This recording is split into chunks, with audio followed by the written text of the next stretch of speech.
Hey everybody, I'm Monty Mott, and I want to thank you for investing in the Shareholders podcast. You guys, man, I got to tell you, God is good. It's just amazing how if you really just put something out there, man, and you'll be able to get back so much, and you'll be able to meet some amazing people. And I have an amazing person that I'm interviewing today. She is Jackie, the educator. I was about to say the creator, but she's creating a lot of things too. So, Jackie, how you doing today? I'm doing well. I'm doing very well. Excited to be here today. Thank you so much for the time. You are the founder of Black Christian Influencers, among other things. You got a hand in a lot of different pots, but that's how I came to find you. And it's actually an amazing site that you have, and we're going to get into all of that. But you have accomplished a lot so far in your life, and I'm sure there's more to come. You're doing this. You look on your page. You got a little bit of everything going on all the time. First question, where did you get your entrepreneurial spirit? Is that something that's always been in you or something that has developed through time? Definitely newly developed. I actually was one who had no aspirations of being an entrepreneur. I was an educator. So that's where Jackie the Educator came from. I had big aspirations to be a dean or a president of a university. And so a lot of my schooling was for that. And so I have my bachelor's in business and my master's in counseling and college student development. So it was very much so geared towards me working for someone else. That's what I got all the degrees for, right? But God honestly used all of that and gave me my own ideas to do and things that I looked and saw was needed. And God told me to create it. And stepping out on faith was just kind of how all that got started. I didn't know even then that it would be technically an entrepreneur. But now, as I'm like opening up so many different new things, I'm working on creating a counseling cafe, building that space, and BCI, and just so many other ventures I'm doing. It's now in the entrepreneurial world. So that's just by accident, honestly, with following God. Wow, that's I try to ask every person who comes on the show that question, and I love it's always different. Some people, man, from day one, I was ready to do this and that, but your answer really helped. I think a lot of people who might call themselves stuck or don't really know, or maybe had a plan, and man, this is not really working out. She just told you right there she was going to maybe be an educator, do this and that, but just I'm telling you, it's amazing how this life can divert us into something we had no idea about sometimes, and Absolutely. definitely looks like that's your testimony. So I want to ask you then, because like I said, I saw you on Black Christian Influencers. What was the inspiration for that, and coming up with that, and how do you feel the impact has been with that? Yeah, so I came up with honestly that group just by putting people together. Before I had Black Christian Influencers, I knew that I was an influencer myself. And so I had a show that I was doing, a podcast while working full time at a university, just something that I created to relate with my students better. And it was something actually that was picked up by a radio station. And I just started to, on the side, be an influencer. And so I didn't really know what it was about. I just knew that, it was something that was getting me to connect with my audience. And I'm all about effectiveness. And I saw students coming to me like, yeah, we saw you online or we heard you, blah, blah, blah. And they were coming to me. I'm like, great, this is making my job easier. I don't have to hunt down students. you know they see this because they are in this world where influencers are valuable. And so I realized that when I position myself as an influencer, I don't have to hunt the people down that I'm trying to reach and empower. So that's how I became an influencer. And once I got into the world, I realized that as a Christian influencer, there were not very many of us that really said that that's what they were, right? And so it's a lot of people that operated in it but didn't really have the know it how to know everything that comes with being an influencer. There are so many benefits and perks and full-time opportunities within that. And so, I just wanted to create a space where some of us could get together and just talk about what they were doing with their platforms. And from there, I realized once people start talking, I literally started listening. I'm a big listener. That's my counseling background. And so I listened to so many people that were in need of different things. There was like, man, I can't find, man, I wish I had, man, I wish this was something that people did. And from there, I just got my little glasses and my notepad, and I started taking notes. And from there, I just created a business that really fulfilled those needs, and it just grew organically. And that's how, honestly, I knew it was something that was needed, because I didn't have to push it, I didn't have to pitch it. People came to me because they were in need of it. So that's kind of how BCI got started, and it's been growing ever since. We're only a year and 7 months old, so Wow. it's definitely grown really fast. From what I've heard about business, the business world, I've, experienced a lot of growth really quickly. That's amazing. I think I've said this a few times on the show, but guys, you'll see that it's true. The old saying, necessity is the mother of invention. And you kind of just, you saw a need and you, okay, well, let me, do something. And that's it. Although it is one thing to think about it, a lot of us got ideas, but actually implementing it is another thing. And again, that ties into you just kind of really following that entrepreneurial spirit. So it is great. I mean, I'm so impressed with that. Like, you see something like, man, why I didn't think about that? I could have. Right. Yeah. Yeah. It's a great idea. It's a brilliant idea. Um, Thank you. I want to transition over to something I saw.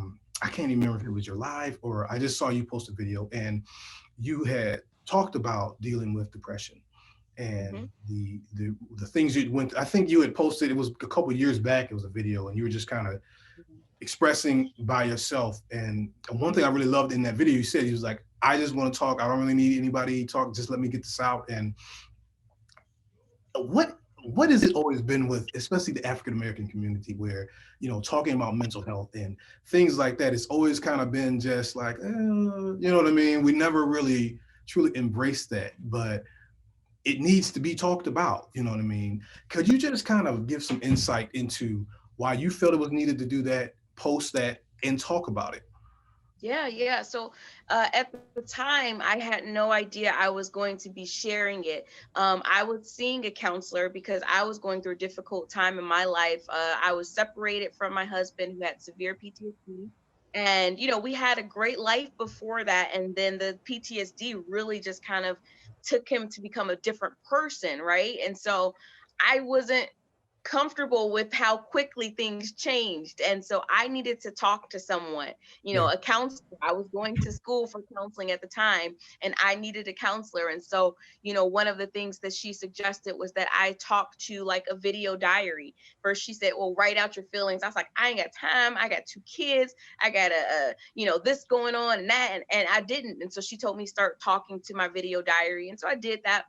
And that was one of the videos that was in there. And honestly, I think the stigma is that we're supposed to be strong. If I played it on, that would be one of the things that I talked about, because I was like, man, I feel like everyone's expecting me to be strong for the other person. But after a while, people don't know what you have endured and how much you need to be strong, for yourself. And sometimes it's hard to talk about it when people have expectations. And Mhm. so, it's really important that we realize we don't have to always be strong.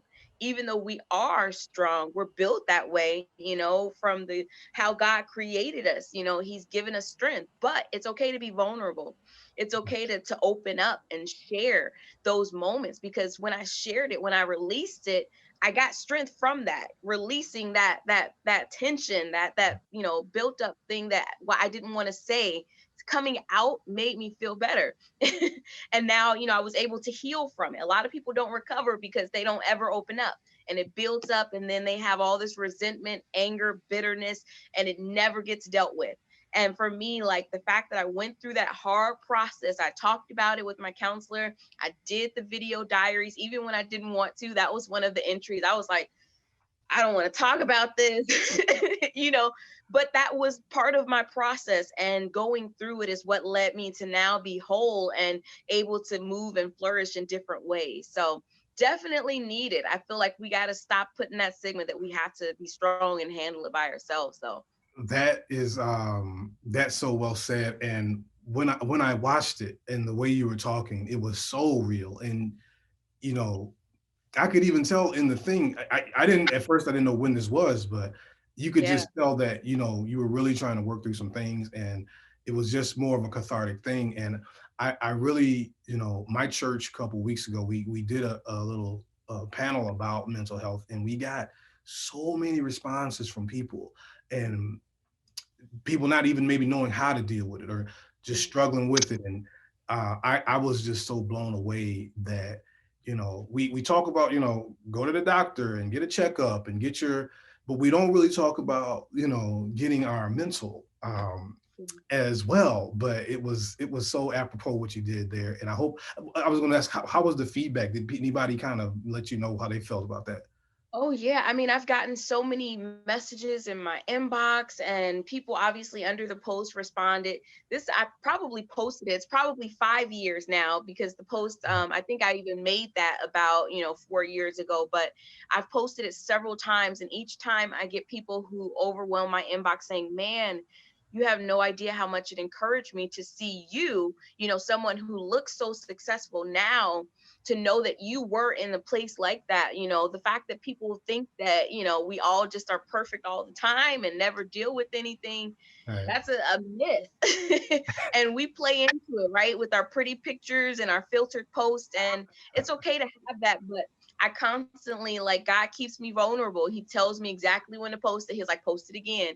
Yeah. Every time I think I'm getting too big for it, I'm like, God, I don't want to, I'm good now. Like, Right. he's Right. like, post it again. And I feel like that's going to be one of those things where he's constantly using my testimony as he grows me, and he will continue to grow me or anybody else as you share your testimony, because that's a part of it. A lot of times we don't want to share that we were struggling or going through depression or having a mental break.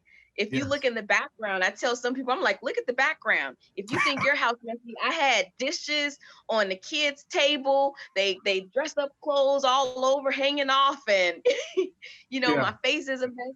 It was reality. And Yeah. I tell people, like, if you see yourself like that now, just look at me to an example on how God can bring you out. Because if you go through it, I mean, it's just so much more on the other side that you don't see now. And I didn't see it then, but I see now, like, what healing looks like in the process. Seriously, and I'm gonna be honest, Jackie. We had already kind of agreed to do this before I saw that video, and so all I Wow. saw, like you said, I saw the slick site, and I saw, man, oh, she's got nice, glamorous pictures and cool like that. I like she'd be great, and so you do get that thing in your mind, like, oh man, she's got everything together. And then I Oh, saw yeah. that, and I think in the clip you said it was 5 years ago, or you maybe wrote in the caption, and I said, Mhm. wow, and it really gave me even more of a spectrum of, man, I don't care who you are. Everybody's had a time like that. I don't care. You might have a time coming, the filters, like you say, and I'm on vacation and all that, but hey, it's some time to talk real and to get real. And so I really appreciate you doing that. So I want to then kind of transition as well to, with all that you do and all the little things that you have going on, how do you maintain, with your family, your kids and all that, how do you maintain this? How do you keep everything balanced with, not letting, not that it's perfect, but you still a lot of hats you got to wear. How do you maintain and keep things organized? It's not always organized. Like, if I took a little, let me deviate and show you how the other side of my house looks right now, because I don't think people see sometimes that it's not always perfect. Like, on the other side of this, right, you see paper, you see my towels, my Lysol, my bed Right. isn't completely made, you see like the half that is. This is life. Yeah. And I'm a very transparent person, and I tell people all the time, like, I think God uses me because he knows that I'm going to be completely transparent. I'm going to show you that everybody has a non-perfect side. Even though you see this portion, all you Yeah. see is this. You see this perfect picture, half of this bed is made up, and if I stood up, you see I have on shorts right now. Like, it's a part of what we need to understand, is that nobody is perfect. Even though you see this one portion that is, it's not the reality of how everything is. So, there is no perfect way. There is no, like, completely balanced Jackie. Like, I still have to listen to my daughters when they say their need of mommy time. I created that for them to tell me, because sometimes I overdo it with work. I love to work. I love what I do. So I could work all day. And, I created the mommy time for balance for me. Like, hey, I need some mommy time. Could you come talk to me? Can we cuddle? that's what you need. Balance is having boundaries and having things in place that will keep you from going too far to the left or right. You got to put those boundaries. And so those are going to be with people who know you. And that's how you're going to stay balanced. Like my family, my sister, no matter how high I get, we've already set in place that you're going to keep me here. You're not about to have me, being like the emperor with the new clothes and I'm naked out there. Like, not going to happen. She already know that's her role. She going to keep me in check. My siblings, my sister, my mom, all of them know where my boundaries are. And when my head gets too big, how to deflate it. We have to do that. We have to set those boundaries, and that'll keep us balanced. That's what it's all about. Wow, I love that answer. That is as concise as it could be. I mean, and I love that. It's where, like you said, what our passion is can sometimes consume some of the other things that we need to give attention to. So the fact that you're structuring it out, that is excellent. Jackie, you put out a post a little while ago, and I wanted to ask you about this because it's something, especially in the Black community, that uh, I'm hoping we're through, but we'll just get into it. You talked about a post where you have always had to deal with being, like you said, like pretty for a chocolate girl or dark girl. You know what I mean? And and even in the Black community, we've had where light skinned brothers is in and dark skinned brothers is in. You know what I mean? Right. But from my perspective, as y'all can see, I'm in the middle. Right And in there, right?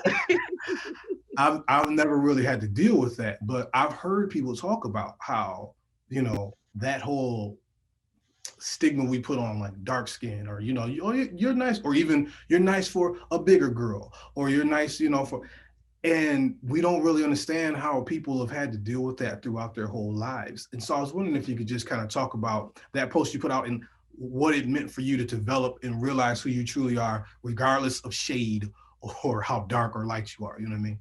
Absolutely. Yeah. So I think a lot of that has to do with just people and how they grew up and how they were trained, right? So somebody's grandma told them, like, oh, that's a pretty baby. She got good hair, and all of that stuff comes down from generation to generation. So it's not necessarily someone's fault, but it's our job to stop it with us. And so a lot of the things that I said was because I was always chocolate. I've always been, some rich chocolate. And I've had my entire life people tell me that, like, wow, I don't really like chocolate girls, but you are so pretty for a chocolate girl. And even though they meant it as a compliment, Yeah. on the inside of me, I would be like, so chocolate isn't pretty? Or, so I'm just kind of like I'll always be second no matter how good I am. I'm always going to be just for and that's a part of what will develop in your mind, that narrative that will set Mm. in. And even for us as Blacks, we always have this white system that we're built into, being a certain size of skinniness and being, the perfect straight hair and all this kind of stuff has been engraved in us. And so it's going to be up to us to really start to dig down into who we really are and who we want to say that we are representing. For me, I went through a phase even where my glasses, like, I was like, man, everybody's got their glasses off, and people are like, oh, Jackie, you look so much better without your glasses. But I realized this is a part of me. This is how I self-express. Yeah. I'm Jackie. I'm a nerd. I'm okay with that. But you have to get to that point where you're confident and comfortable, and that's going to take acceptance. And so I went through that process of acceptance of my color, and once I did, I realized, like, man, I'm just pretty. I'm not pretty for, and once I realized that, the glasses were just like an extension of me. I'm smart. So yes, I'm okay with you knowing that. I'm okay. I'm a woman. It's okay for us to have ideas, all of those things that you before were kind of deterred from doing. You got to realize that it's okay for yourself. And then that level of acceptance, I mean, the ceiling is removed. Yes. Yes. So good to be there though. Yeah. That is an excellent answer, and I'm hoping somebody hears this and is encouraged to be who you are in your own skin and not be defined, or because that's, like you say, even some people don't mean it to be a put down. They just, you know what I mean. They're just saying it, and but the receiver of that is just looking, like you said, like, well, what is that? Why would you? So well said. Thank you for that.